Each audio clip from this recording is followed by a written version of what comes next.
What is the nature of interference pattern in wedge-shaped film experiment and why? The interference pattern in wedge-shaped film experiment is linear. So in the interference pattern obtained with wedge-shaped film, we will be able to see alternatively placed dark and bright lines which are parallel to each other. Now why do we get this linear interference pattern? Let us try to get the answer to this question.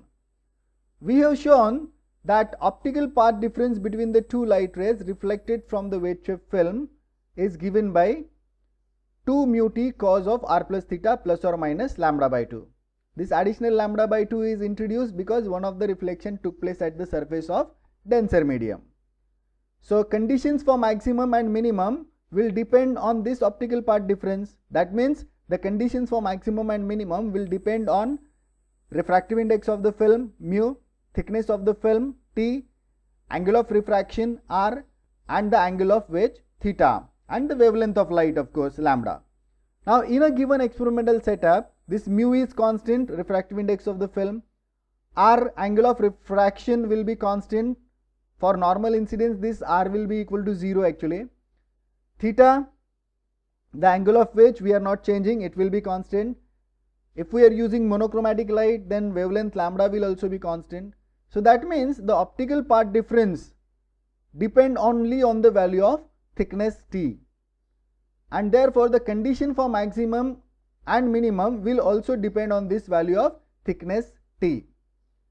If you see the thickness of the film in this direction, it increases, so it changes. But in this direction, perpendicular to this direction, the thickness is constant. So for a particular value of thickness, if the condition for maximum is satisfied, for all the points along this line where the thickness is constant, the same condition is going to be satisfied, and therefore we will get a series of bright points along this line, which can be seen as a bright line.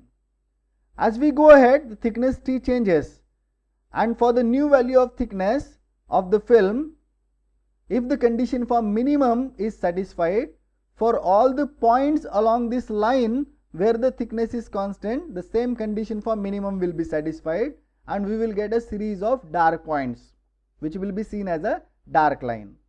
Again, as we go ahead, thickness t changes. Again, condition for brightness will be satisfied, we will get a bright line. Again, as we go ahead, thickness t will change, we will get a dark line, and so on. So as the locus of point of constant thickness in wedge-shaped film is along this straight line parallel to the thin edge of the wedge, interference fringes will be linear and parallel to the thin edge of the wedge. Thin edge of the wedge means the side of the wedge where the two glass plates are in contact. So the reason behind the linear fringes is what? The thickness of the film is constant along the line, and thickness of the film gradually increases in one direction. So as the thickness of the film is constant along the line, we will get linear fringes. Thank you for watching this video. If you like this video, then please subscribe to the channel so that you will get timely intimation of new videos uploaded to the channel. Thank you very much.